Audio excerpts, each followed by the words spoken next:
கண்ணி ஆலயம் செல்வோம். அங்கையர் கண்ணி ஆலயம் செல்வோம். ஆலவாயழகனுடன் அன்னை மீனாட்சி தரிசனம் காண்போம்.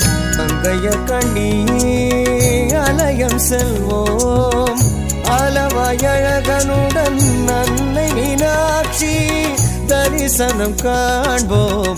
அங்கையர் கண்ணி ஆலயம் செல்வோம்.